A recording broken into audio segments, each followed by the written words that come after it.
Bienvenue sur French Thread. Aujourd'hui, je vais te parler d'une vengeance professionnelle. Pour plus d'histoires, n'hésite pas à t'abonner. Appel téléphonique pour l'ancien propriétaire du numéro qui s'est avéré être mon manager de merde. Les téléphones portables sont devenus courants dans mon pays vers 2004, juste au moment où j'ai terminé le lycée. Mes parents m'ont acheté mon premier téléphone, un Nokia d'occasion. Il était encombrant et basique, mais je me suis promis qu'un jour j'achèterais un nouveau téléphone avec mon propre argent. Lorsque l'université a commencé, j'avais 2 heures de trajet quotidien. Au lycée, j'avais excellé dans mes études et remporté plusieurs prix au niveau du district. Ces prix ont été distribués au cours de ma première année d'université. Un prix décerné par une banque nationalisée m'a finalement donné assez d'argent pour m'acheter un nouveau téléphone. J'ai acheté un Sony Ericsson K300i et une carte SIM haut de gamme, sans me rendre compte qu'il avait été abandonné par son ancien propriétaire. Le troisième jour, j'ai commencé à recevoir des appels de diverses institutions financières pour un certain Bitsa. Il s'est avéré que le numéro lui appartenait auparavant et cela fait 20 ans que je reçois ces appels. Déterminé à conserver mon numéro premium, j'ai commencé à bloquer les mauvais numéros. À l'époque, le blocage était spécifique à chaque appareil, si bien qu'à chaque fois que j'achetais un nouveau téléphone, je devais tout recommencer en conservant une liste de numéros à bloquer. J'ai décroché mon premier emploi après avoir obtenu mon diplôme en 2009.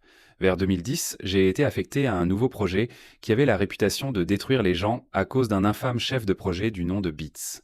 Je n'ai pas connu son nom complet avant un bon moment. Il était fier de faire de nos vies un enfer. Beats régnait d'une main de fer. Dès que son équipe entrait dans le bureau, elle était accueillie par une avalanche de courriels et de messages, tous plus urgents les uns que les autres.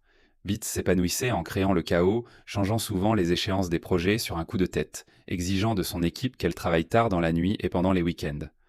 La présence de Beats était omniprésente dans toutes les tâches. Il insistait sur la micro-gestion de chaque détail, tout en s'attribuant rapidement le mérite de chaque succès, aussi petit soit-il. Les échecs, en revanche, m'en étaient accueillis par ses célèbres tirades, où il réprimandait publiquement son équipe et attribuait les fautes sans hésitation. Son tempérament imprévisible mettait tout le monde à cran, de peur de commettre la moindre erreur. Les réunions étaient un autre outil de son arsenal de tourments. Il les planifiait pendant les pauses déjeuner et après les heures de travail, s'assurant ainsi que personne n'échappait à son emprise. Ces réunions étaient bien souvent inutiles, ne servant qu'à renforcer sa domination et à perturber tout semblant d'équilibre entre le travail et la vie privée de son équipe. Son flot ininterrompu de courriels se poursuivait 24 heures sur 24, chacun contenant une menace à peine voilée. La perfection ou le licenciement. Sous son règne, le moral des troupes s'est effondré et l'épuisement professionnel a grimpé en flèche. Pourtant, Beats restait inconscient, satisfait uniquement de son contrôle total et absolu. J'ai eu honte lorsque j'ai appris qu'il venait de la même région que moi et qu'il avait fréquenté la même école, bien que des années avant moi. En 2012, notre entreprise a fusionné avec une société mère. Presque rien n'a changé du point de vue du personnel, mais du point de vue de l'infrastructure, nous avons reçu MS Outlook et une vue de l'organisation. C'est à ce moment-là que j'ai découvert Beats du point de vue de la hiérarchie organisationnelle. Son nom complet m'a ouvert les yeux, c'était Bitsar. Le nom était assez courant, mais à l'époque, les numéros de téléphone portable étaient en spécifiques à une région, de sorte que je savais déjà que l'ancien propriétaire de mon numéro venait de la même région que moi. Pourtant, il pourrait s'agir de quelqu'un d'autre. J'ai voulu creuser davantage. J'ai parlé à un ancien mentor qui vivait dans la même région et qui avait encadré plusieurs lycéens au cours des 20 dernières années. Il a confirmé mes soupçons. Je n'entrerai pas dans les détails, mais il était évident que Bitsa et Beats étaient la même personne. Cela faisait près de 10 ans que j'étais en colère contre cet inconnu nommé Bitsa, et Beats était le fléau de mon existence, et de celle de plusieurs autres, depuis un certain temps. C'est là que se situe la vengeance.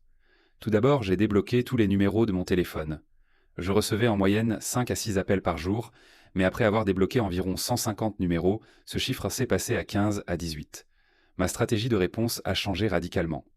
Au lieu de dire « mauvais numéro », j'ai expliqué poliment que le propriétaire avait changé de numéro et j'ai fourni son numéro actuel pour mettre à jour leur base de données. C'est là que je pourrais être la hache. J'ai également proposé le numéro de son manager, au cas où il essaierait quelque chose d'autre.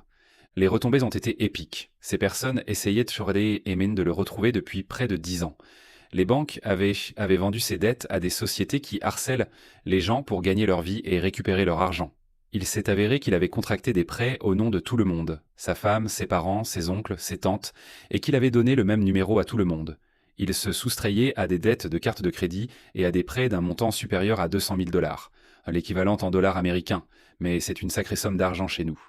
Apparemment, près de 20 dossiers ont été déposés contre lui, mais personne n'a pu le retrouver. C'est probablement pour cette raison qu'il pensait pouvoir marcher sur l'eau. Il existe de nombreuses versions de ce qui s'est passé au bureau lorsque son directeur a commencé à recevoir des appels à son sujet. Il a été licencié environ 2 mois plus tard et je n'ai plus entendu parler de lui depuis. TLDR. Le propriétaire précédent de mon numéro avait dupé plusieurs institutions financières. Il s'est avéré par la suite être mon patron de merde. J'ai informé les banques de son nouveau numéro et de celui de son manager, laissant sa carrière en lambeaux. Si tu as aimé l'histoire, n'hésite pas à t'abonner.